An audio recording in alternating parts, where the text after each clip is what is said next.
हमने last class के अंदर अपने दो कंडक्टर्स कंप्लीट कर लिए थे। पहला था स्ट्रेट कंडक्टर, दूसरा था सर्कुलर लूप, है ना।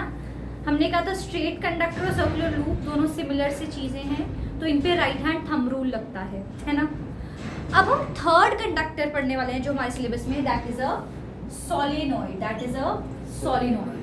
सोलेनॉइड क्या होता है, ये सब पढ़ने से पहले एक क्वेश्चन समझते हैं, ठीक है। आपको एक सोचो क्वेश्चन आया, लिखो जरा question. Draw a diagram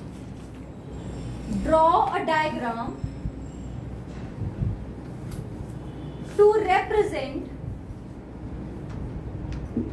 uniform magnetic field। अब यूनिफॉर्म मैग्नेटिक फील्ड का मतलब क्या है? यूनिफॉर्म मतलब इक्वल, सब जगह क्या हो, सेम हो। तो यूनिफॉर्म मैग्नेटिक फील्ड का मतलब इक्वल फील्ड, मतलब मैं जिस भी पॉइंट पे देखूं तो मेरे पास सेम मैग्नेटिक फील्ड की वैल्यू आ जाए। उसको ड्रॉ कैसे करेंगे मैग्नेटिक फील्ड लाइंस को? ऐसे पैरेलल, क्योंकि देखो आपका डिस्टेंस के ऊपर डिपेंड करता है कि नहीं। मैग्नेटिक फील्ड की जो स्ट्रेंथ है वो किस पे डिपेंड करती है? Distance between the magnetic field lines.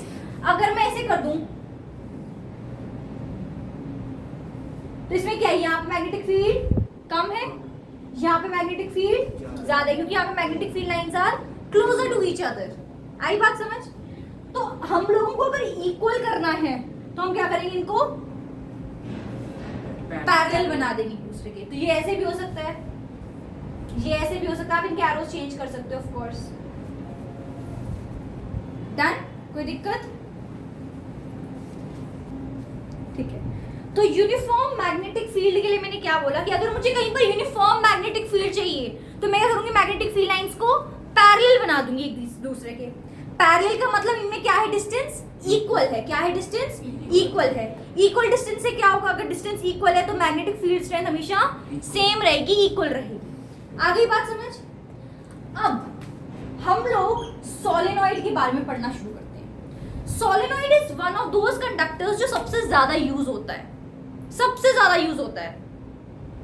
क्यों यूज होता है ये समझो। इसके अंदर जो मैग्नेटिक फील्ड होती है वो कांस्टेंट होती है, सेम होती है हर पॉइंट पे। मैं यहाँ पर देख लूं, ये मेरा सोलेनॉइड बनाई है जो मैंने ब्लैक कलर से बनाया हुआ है। मैं यहाँ देखूं, मैं यहाँ देखूं, मैं कहीं पर भी देखूं, यहाँ पर पैरेलल मैग्नेटिक फील्ड लाइंस हैं, तो सारे जगह पे मेरे पास मैग्नेटिक फील्ड क्या है, बिल्कुल सेम आ रही है, कम ज्यादा का कोई चक्कर ही नहीं पड़ रहा। इसलिए सोलेनॉइड जो है वो मैक्सिमम यूज्ड है कंडक्टर। तुम्हें सोलेनॉइड के ऊपर प्रीवियस ईयर में क्वेश्चन आया हुआ है कि अगर मैं यहाँ पे एक पॉइंट ले लूँ ए, यहाँ पे एक पॉइंट ले लूँ बी, तो बताओ मैग्नेटिक फील्ड कहाँ पे ज्यादा होगी? दोनों जगह इक्वल मैग्नेटिक फील्ड होगी। सोलेनॉइड के अंदर हर पॉइंट पे मैग्नेटिक फील्ड सेम होती है, क्योंकि magnetic field lines are parallel to each other. ये समझ आया सोलेनॉइड के बारे में? अब बात करते हैं सोलेनॉइड है क्या। लिखो, it is made up of a insulated copper wire. It is made up of a insulated copper wire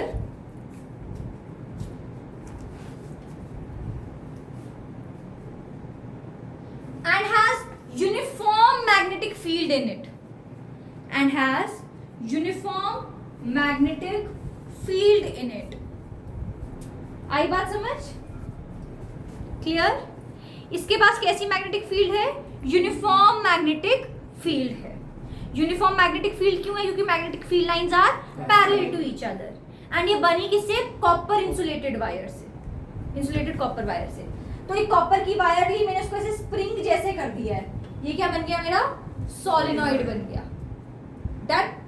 इसको मैंने पूरा वायरिंग कर दी, यहाँ पे एक बैटरी लगा दी या सेल लगा दी। दिस इज अ सेल, ये पॉजिटिव टर्मिनल है, ये नेगेटिव टर्मिनल है, ठीक है। अब जब मैं इस वायर में से करंट पास करूंगी तो इसके आसपास क्या होगी?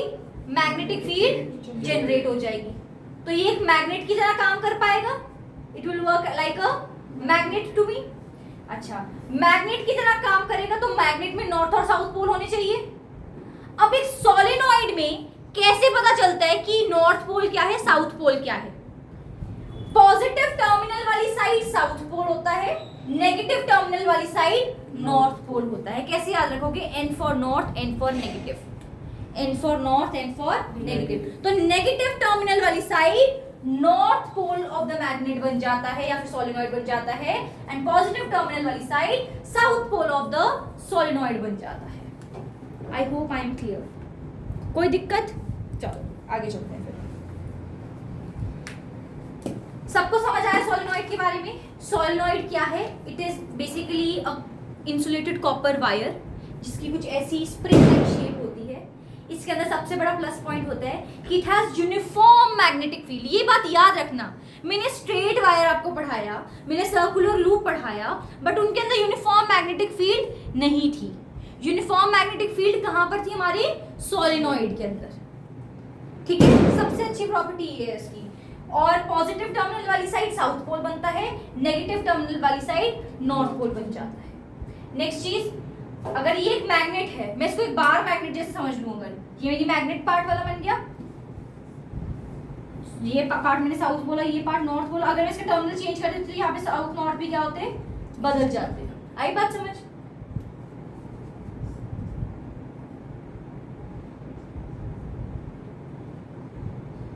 ठीक है, अब ये एक मैग्नेट है, मैग्नेट के अंदर मैग्नेटिक फील्ड लाइंस की डायरेक्शन क्या होती है? फर्स्ट क्लास में पढ़ाया था, साउथ टू नॉर्थ, तो मैंने ऐसा एरो बना दिया। और मैग्नेट के बाहर कैसी होती है? North to south. तो ये मैंने मैग्नेटिक फील्ड लाइंस ड्रॉ कर दी। क्लियर है? ये समझ आया पूरा कॉन्सेप्ट अच्छे से? पक्का? कुछ डाउट? 1 मिनट लो, इसको पूरा अच्छे से देख लो, फिर मैं करवाती factors affecting magnetic field in a solenoid.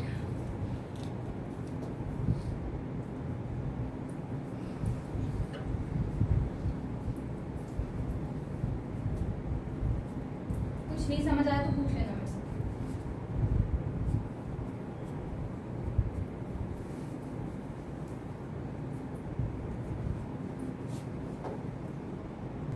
अब नेक्स्ट है फैक्टर्स अफेक्टिंग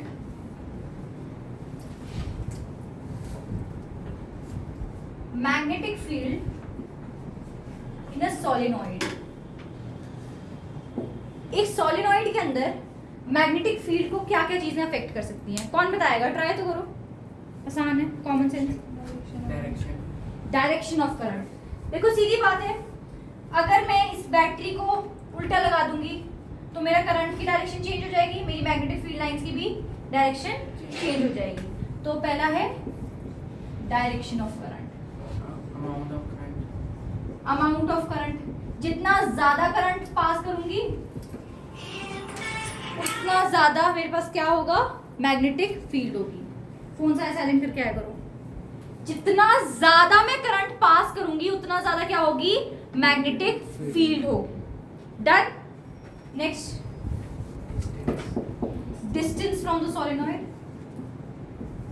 जितना ज्यादा डिस्टेंस होगा उतनी कम मैग्नेटिक फील्ड होगी। मतलब मैं जितना सोलेनॉइड से दूर, अब सोलेनॉइड क्या है? एक मैग्नेट की तरह ही तो काम कर रही है। इस मैग्नेट से मैं जितना दूर जाऊंगी उतनी ये अट्रैक्शन कम करेगी।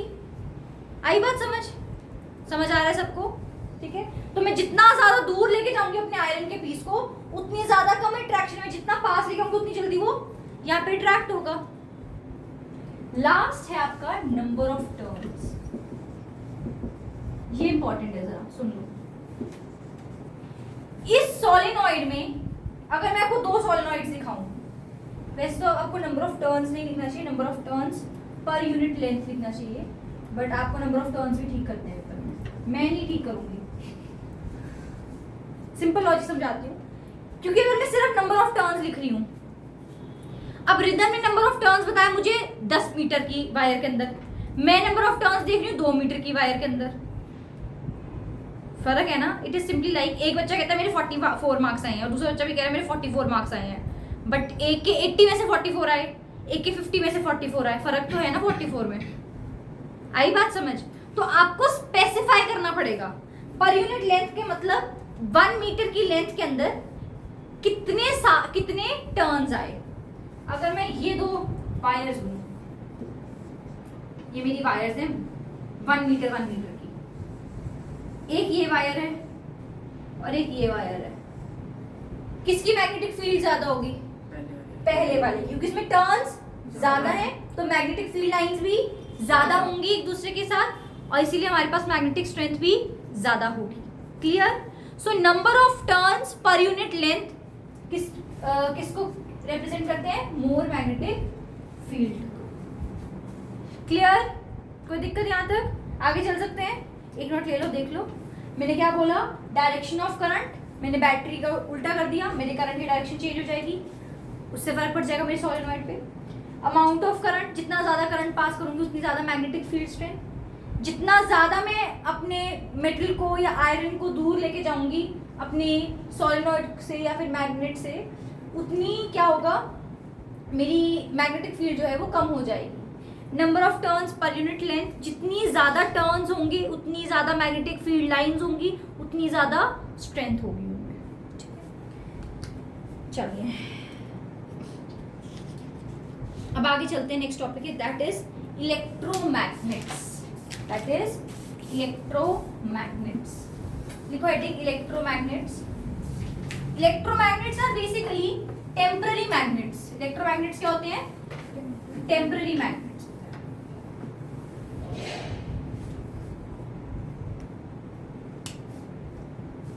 इसका डायग्राम बनाओ जो मैं बोर्ड बना रही हूँ।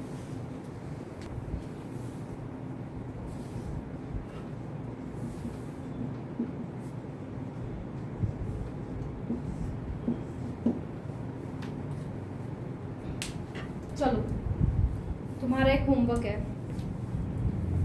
तुम मुझे बताओगे what is the difference between iron and soft iron core.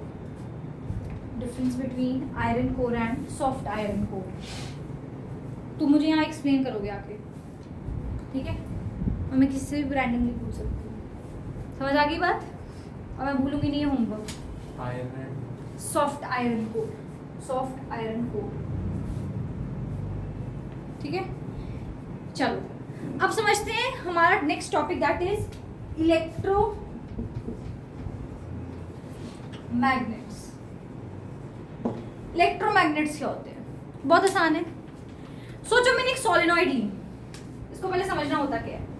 मैंने एक सॉलिनॉइड ली, उसको ये पूरा सर्किट में लगाया हुआ मैंने ऐसे करके, एक सॉलिनॉइड ले ली मैंने, ठीक है?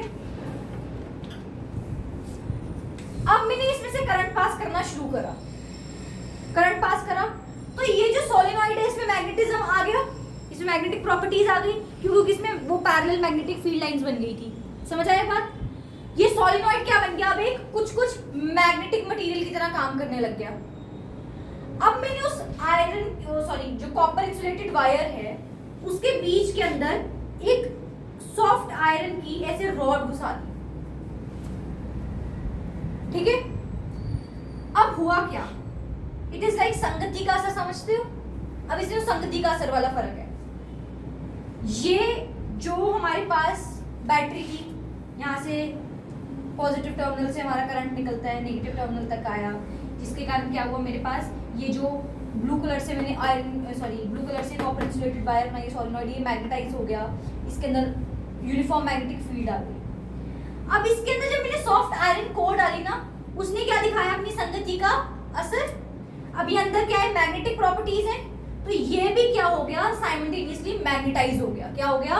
मैग्नेटाइज हो गया। इसमें भी चार्जेस आ गए और ये भी मैग्नेट की तरह बिहेव करने लग गया टेम्परेरी, कुछ टाइम के लिए। आई रिपीट, एक सॉलिनॉइड थी, मैंने सर्किट में लगाई हुई थी, करंट पास कर रहा था, तो क्या हुआ? वो जो मेरे पास कॉपर इंसुलेटेड वायर है उसके अंदर मैग्नेटिज्म की प्रॉपर्टीज आ गई ना, मैग्नेट की तरह बिहेव करने लग गई अब वो, क्योंकि उसमें यूनिफॉर्म मैग्नेटिक फील्ड लाइंस थी पैरेलल एक दूसरे के। अब मैंने उसके अंदर एक आयरन की, सॉफ्ट आयरन की कोर डाल दी, सॉफ्ट आयरन रॉड डाल दी।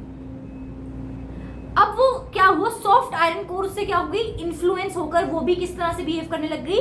आयरन के जैसे, मैग्नेट के जैसे बिहेव करने लग गई। सिंपल संगति का ही असर हुआ। ये मैग्नेट बना तो इसके अंदर जो आयरन कोर गई थी वो भी मैग्नेट की तरह बिहेव करने लगी, उसके अंदर भी मैग्नेटिज्म आ गया। तो लिखो इसके लिए, अ strong magnetic field a strong magnetic field inside a solenoid, ये मैंने सोलेनॉइड शो किया आपको, ये सोलेनॉइड है, इसके अंदर एक सॉफ्ट आयरन कोर डाल दिया मैंने और ये क्या होगा, खुद भी मैग्नेटाइज हो गया इसकी सोलेनॉइड की मैग्नेटिक प्रॉपर्टी के कारण। A strong magnetic field inside a solenoid can magnetise a piece of iron, can magnetise a piece of iron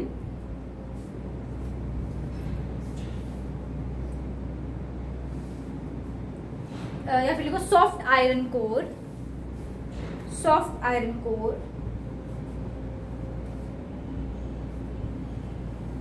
bracket में लिखो magnetic material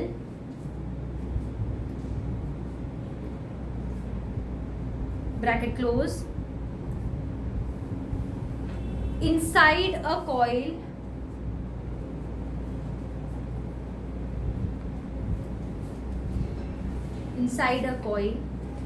the magnet so formed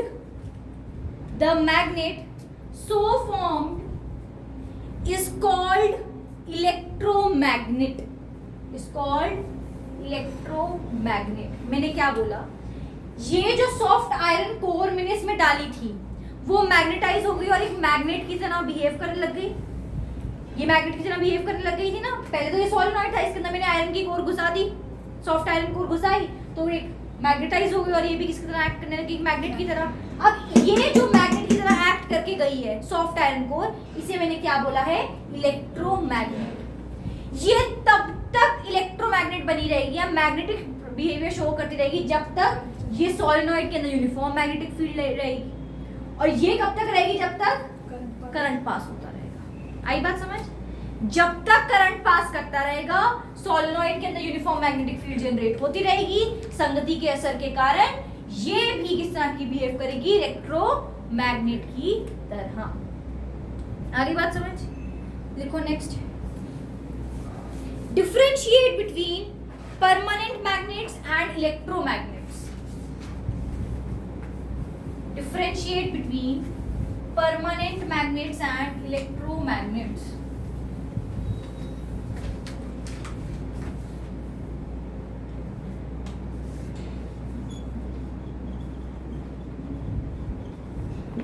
Permanent magnets and electromagnets. Electromagnets और कैसे हैं भाई, इनको और क्या कह सकती हूँ मैं, very good, temporary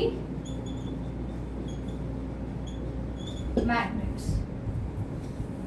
permanent magnets and temporary magnets. तो पहला पॉइंट कॉमन सेंस से बताना जरा, परमानेंट मैग्नेट के अंदर क्या परमानेंट होगा, वेरी गुड, क्या परमानेंट होगा, मैग्नेटिक फील्ड। तो लिखो मैग्नेटिक फील्ड इज परमानेंट। अब जैसे तुम एक बार मैग्नेट लेके आते हो मार्केट से, एक बार मैग्नेट की मैग्नेटिक फील्ड हमेशा क्या होती है, फिक्स्ड होती है, वो चेंज नहीं कर सकते। अब इलेक्ट्रोमैग्नेट में एग्जांपल समझो, वो सॉफ्ट आयरन कोर का, सोचो मैंने करंट बढ़ा दिया तो सोलेनॉइड के अंदर मैग्नेटिक फील्ड भी इंक्रीज हो गई, तो सॉफ्ट आयरन कोर भी स्ट्रॉन्गर इलेक्ट्रोमैग्नेट बन गया। मैंने करंट कम कर दिया तो सोलेनॉइड के अंदर मैग्नेटिक फील्ड लाइंस कम हो गई, संगति का असर इतना नहीं पड़ा तो इलेक्ट्रोमैग्नेट भी थोड़ी वीक हो गई। ठीक है, समझ आई बात। तो इसमें परमानेंट है, इसमें टेम्पररी मैग्नेटिक फील्ड है।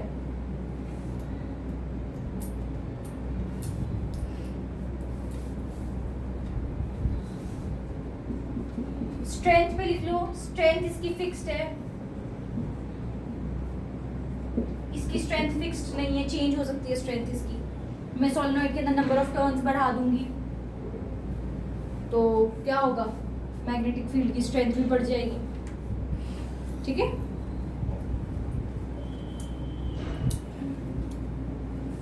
थर्ड लिखो,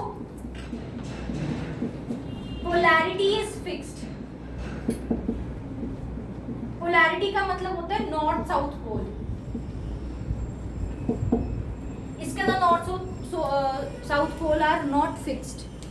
कैसे, देखो मेरे को क्या करना है, अगर मुझे नॉर्थ साउथ पोल चेंज करना है एक इलेक्ट्रोमैग्नेट के अंदर, सोचो वो सॉफ्ट आयरन कोर वाले में, मैं क्या करूंगी, बैटरी को उल्टा लगा दूंगी, उल्टा लगा दूंगी, नॉर्थ वाली जगह साउथ आ जाएगा, साउथ वाली जगह नॉर्थ आएगा। उसमें क्या है, बैटरी के टर्मिनल पे डिपेंड करता है, पॉजिटिव वाली साइड मुझे साउथ होना है, तो अगर मैं लेफ्ट साइड लगा दूंगी पॉजिटिव, तो लेफ्ट साइड मेरा साउथ बन जाएगा, राइट साइड पॉजिटिव टर्मिनल होगा तो राइट साइड साउथ। आ गई बात समझ, कोई दिक्कत यहाँ तक? तो यानी कि हमने क्या बोला, परमानेंट मैग्नेट में मैग्नेटिक फील्ड लाइन सब कुछ फिक्स्ड होता है, स्ट्रेंथ भी फिक्स्ड होती है उसकी, चेंज नहीं कर सकते कुछ भी, उसके अंदर पोलैरिटी भी फिक्स्ड होती है, नॉर्थ साउथ पोल भी सब कुछ फिक्स्ड है। पर इलेक्ट्रोमैग्नेट्स के अंदर आप चेंजेस लेकर आ सकते हो, आप नंबर ऑफ टर्न्स बढ़ाकर ये काम कर सकते हो, करंट की वैल्यू इंक्रीज डिक्रीज करके आप उसकी मैग्नेटिक फील्ड बढ़ा सकते हो, घटा सकते हो, स्ट्रेंथ बढ़ा सकते हो, घटा सकते हो, पोलैरिटी चेंज कर सकते हो बैटरी के टर्मिनल्स को चेंज करके। क्लियर? परमानेंट के अंदर लिख लेना एग्जांपल बार मैग्नेट का, इसके अंदर एग्जांपल लिख लेना सोलेनॉइड का।